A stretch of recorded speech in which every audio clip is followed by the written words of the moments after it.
ढेरों बधाई एवं शुभकामनाएं। आपको शुभकामनाएं देने के लिए सूर्य भगवान भी आज आ गए हैं, जिनकी उम्मीद हमें कम थी। इसका मतलब इलाहाबाद विश्वविद्यालय पे सूर्य भगवान की रोशनी हमेशा बनी रहेगी। आज इस तिरंगे को फहराकर एक विचार मेरे मन में आया है। जिस प्रकार से भारतवर्ष एक ऐसा गौरवशाली देश है जिसकी माला में अनेक रंग के मोती एक ही माला में पिरोए गए हैं, उसी तरह से आज इलाहाबाद विश्वविद्यालय में अनेक रंग के भिन्न प्रदेशों के मोतियों की एक सुंदर माला आपके सामने प्रस्तुत है और ये बनकर अनेकता में एकता का प्रतीक दे रही है। लगभग 30 राज्यों से शिक्षक और कर्मचारी इस विश्वविद्यालय में आए हैं और उन्होंने अपना कार्यभार ग्रहण किया है। इस विश्वविद्यालय का मेरा सफर अब लगभग 3.5 वर्ष का हो चला है। आपसे साझा करना चाहती हूँ कि ये 3.5 वर्ष का सफर अभी अपनी मंजिल पे तो नहीं पहुँचा है, लेकिन सफर कैसा था ये आपको आज मैं बताना चाहती हूँ। पग पग पर कई समस्याएं खड़ी हुई, लेकिन समस्याएं तब उनका निवारण हो पाता है जब कोई कहीं बैठकर उन समस्याओं का हल खोज रहा होता है। अनेकों समस्याओं से घिरा हुआ ये विश्वविद्यालय शिक्षकों के अभाव से जूझ रहा था और सभी गैर शैक्षणिक कर्मचारी भी रिटायर हो चुके थे। केवल अंग्रेजों की बनाई एक मूक इमारत मुझसे मानो कह रही थी और एक मूक आमंत्रण दे रही थी कि तुम अगर संवारोगी मुझे तो शायद मैं संभल जाऊंगा। 353 नए शिक्षकों के आगमन से इसके प्रांगण में नवीन ऊर्जा का प्रादुर्भाव हुआ है। गंगा यमुना के इस पावन संगम धरा में सरस्वती विलुप्त हो गई थी। पुनः इलाहाबाद विश्वविद्यालय में नए शिक्षकों के आगमन से ज्ञान की सरस्वती प्रस्फुटित हुई हैं। आपको शिक्षक देना कोई सरल कार्य नहीं था। इसमें मेरी दिन रात का तप है। उच्च व उच्चतम न्यायालय यानी सर्वोच्च न्यायालय में वकीलों की बहस, तमाम धरने, नकारात्मक तत्वों के ऊंचे स्वर और पिछले 3 वर्षों तक का विभिन्न प्रकार की समस्याओं का सामना करते हुए जूझते हुए मैंने आप लोगों को नए शिक्षक प्रदान किए, क्योंकि मैं हमेशा समझती हूँ कि काम कोई भी करना है तो उसके लिए मन चाहिए, मौसम नहीं। और मुझे पता था कि मैं हवन करने चली हूँ तो हाथ भी जलेंगे और दैत्य भी आएंगे और सभी किस्म के दैत्य आए और समस्याएं भी सुलझी। परंतु आज आपके समक्ष 353 नए शिक्षक और लगभग 700 गैर शैक्षणिक कर्मचारी हैं जो कि इस विश्वविद्यालय का स्वास्थ्य सुधारेंगे, ऐसी मेरी अपेक्षा है। तो यहाँ पर ये कहना गलत नहीं होगा कि हम लाए हैं तूफान से कश्ती निकाल के। इस विश्वविद्यालय को रखना या मेरे बच्चों संभाल के। इस विश्वविद्यालय में 25,000 छात्र छात्राएं पढ़ते हैं। प्रत्येक विभाग में शिक्षकों के आगमन से आपकी कोचिंग के ऊपर जो निर्भरता है वो निश्चित रूप से कम हो जाएगी। ये विश्वविद्यालय अपने ज्ञान की लौ से पुनः नई पीढ़ी को राह दिखाएगा। ज्ञान, खेल, एवं सांस्कृतिक गतिविधियों को निरंतर बल दिया जा रहा है। एनईपी के तहत तमाम नए पाठ्यक्रम बनाए गए हैं, चल रहे हैं और उनमें लोग अभी प्रवेश भी ले रहे हैं। अन्य देशों की भाषाएं जर्मन, रशियन और फ्रेंच में भी शिक्षक आए हैं और कंप्यूटर से उनको हम लोग आप लोगों को सिखा भी रहे हैं और आपको सीखनी चाहिए, क्योंकि कल की दुनिया एक ग्लोबल दुनिया है। पहली बार विश्वविद्यालय में एक बस की सुविधा लड़कियों के लिए की गई है और जल्द ही वो सेवा आरंभ होगी। आप लोगों ने देखा कि बसें सामने खड़ी हुई हैं और मुझे लगा कि लड़कियों की सेफ्टी सबसे ज़रूरी है। एक अर्ली चाइल्ड केयर सेंटर भी चल रहा है जो कि छात्र छात्राओं और उनके दम पे चल रहा है। बच्चे उनमें बहुत सारे आ गए हैं। शिक्षकों को और शिक्षिकाओं को इससे काफ़ी राहत है। सभी प्रकार के खेलों का प्रयोजन छात्र व छात्राओं को लाभान्वित करने के लिए किया गया है। केमिस्ट्री विभाग की एक 3 स्तरीय नई इमारत खड़ी हो गई है। 12 नए लेक्चर हॉल्स का निर्माण अपने अंतिम पड़ाव पर है। छात्र छात्राओं के व्यक्तित्व के चहुमुखी विकास हेतु समस्त सुविधाएं विश्वविद्यालय में उपलब्ध हैं। 350 नए गैर शैक्षणिक कर्मचारी शीघ्र ही विश्वविद्यालय में अपना कार्यभार ग्रहण करेंगे। जो बची खुची कमी थी वो भी पूरी हो जाएगी।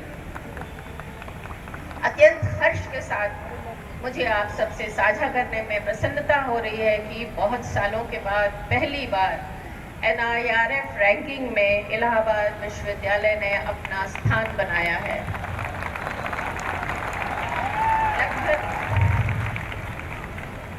लगभग 3500 योग्य युवाओं का इंटरव्यू लेने के बाद मुझे आपसे कहने में तनिक संकोच नहीं है कि शिक्षा का ढांचा चरमरा गया है।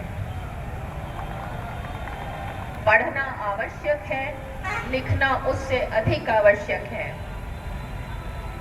मेरी आकांक्षा है कि आप सबका नाम इस विश्वविद्यालय के मस्तिष्क पटल पर स्वर्ण अक्षरों में लिखा जाए। उसके लिए आपको कड़ी मेहनत करनी होगी, धरने नहीं, कड़ी मेहनत। जीवन का उद्देश्य ये कदापि नहीं है कि आप जीवन में कितनी बार गिरे या कितनी बार विफल हुए। जीवन का उद्देश्य ये है कि विफल होने के बाद आप कितनी बार उठे और उसी रफ्तार से फिर से दौड़े। युवा अवस्था एक ऐसा समय है आपके जीवन का जो कि बहुत महत्वपूर्ण है। यहीं पर आप अपने सारे सपने पूरे कर सकते हैं। आज ही वो समय है जब आप अपने व्यक्तित्व को निखार सकते हैं और राष्ट्र निर्माण में भी अपना योगदान दे सकते हैं। जब आप इस अवस्था से निकलकर गृहस्थ अवस्था के झंझावातों में फंसेंगे, तब आप सोचेंगे कि उस समय मैं ये सीख सकता था, वो सीख सकता था, लेकिन आज मैं फंस गया हूँ, नहीं सीख पा रहा हूँ। समय आज है, इसको खोइए मत, इसको पकड़िए। जो भी काम आपको अच्छा लगता है, चाहे पढ़ाई है, चाहे खेल कूद है, उसको आप इतना अभ्यास करिए और अभ्यास करते समय एकलव्य बन जाइए। एकलव्य ने केवल अभ्यास किया था और वो भी बाएं हाथ से। बड़ा लक्ष्य हो, बड़ी तपस्या, बड़ा लक्ष्य हो, बड़ी तपस्या, बड़ा हृदय, मृदुवाणी, जिससे सहज मिले सहयोगी, दोष हमारा श्रेय राम का, प्रगति यही कल्याणी। शिक्षक को फ्रेंड, फिलोसोफर एंड गाइड माना गया है। उससे अच्छा अभिभावक आपका कोई नहीं है। शिक्षकों को नियमित रूप से छात्र छात्राओं की समस्याओं को सुनना चाहिए और कुछ हल निकालना चाहिए। आजकल बहुत सारे छात्र डिप्रेशन व्याप्त हैं, कंपटीशन निकल नहीं रहा, माता पिता भी क्रिटिसिज्म करते हैं। ऐसी स्थिति में यदि शिक्षक उनका हाथ नहीं पकड़ेंगे तो परिणाम कई बार भयावह हो जाते हैं। आज के युवा देश की धरोहर हैं। हम शिक्षकों को इन्हें शिक्षा रूपी अस्त्र शस्त्र से सुसज्जित करके समाज को अर्पित करना है। हम शिक्षक कल के समाज का निर्माण कर रहे हैं। इसमें कबीरदास जी ने एक बहुत अच्छा दोहा कहा है, गुरु कुम्हार शिष्य कुंभ है, गढ़ी गढ़ी काढ़े खोट, अंतर हाथ सहारी दे, बाहर बाहे चोट। हम वो कुम्हार हैं जो गीली मिट्टी पर सही स्थान पर मात्र उंगली रखकर हर प्रकार की मिट्टी के पात्र गढ़ देते हैं, और पात्र से ही पात्रता बनती है। कुलपति कुल गुरु है। जो भी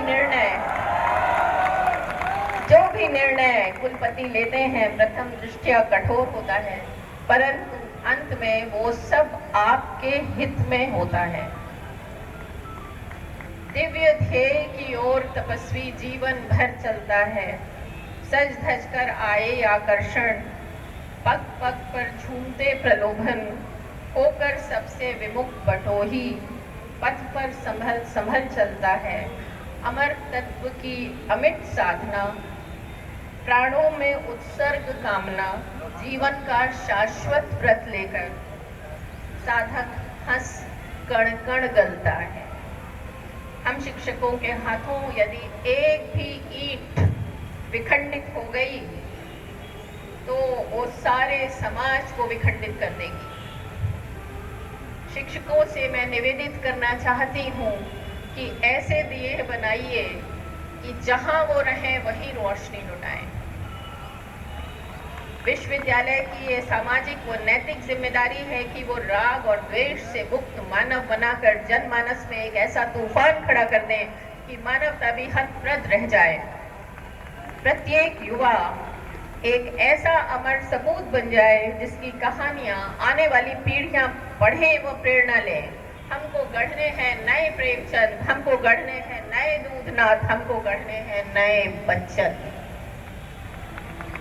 एक सक्षम विश्वविद्यालय से एक सक्षम समाज बनेगा, और सक्षम समाज से एक सक्षम देश बनेगा।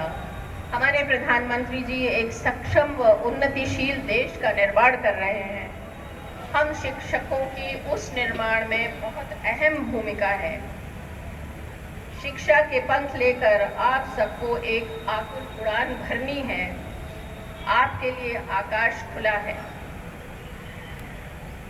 इस पथ का उद्देश्य नहीं शांत भवन में थक रहना, इस पथ का उद्देश्य नहीं शांत भवन में थक रहना, किंतु पहुंचना उस सीमा तक जिसके आगे राह नहीं।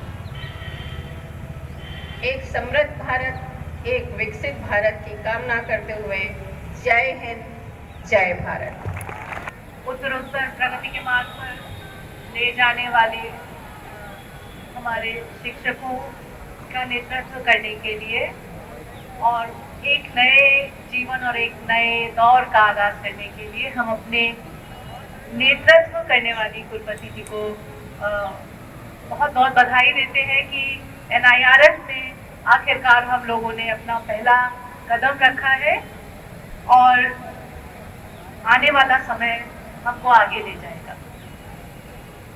इस NIRF रैंकिंग में जिन लोगों ने काम किया और बहुत मेहनत से काम किया, आज हम उनको सम्मानित करना चाहते हैं। Professor Ashish Khare, JK institute of applied physics, led the team working on NIRF rankings. नाम doctor Neelesh Srivastava, department of electronics and communication. Doctor Vinod Kumar, फिर से department of electronics and communication. Doctor Prakash Kumar Singh, department of earth and planetary sciences. Sudesh Deepak Singh, department of geography. Shri Santosh Mishra, controller of exam office, Shri Prashant Mishra ji, establishment section. Professor SI Rizvi, department of biochemistry, is also are dean R&D। AR Siddiqui साहब ने भी इस NIRF ranking में काफी सहयोग किया है। He was the nodal officer. He was the nodal officer. Shri Sandeep सागर जी, श्री सत्यनारायण जी, श्री धर्मेंद्र जी, जो विश्वविद्यालय के बगीचे सजाते हैं उनके लिए ताली तो हम बजा ही सकते हैं।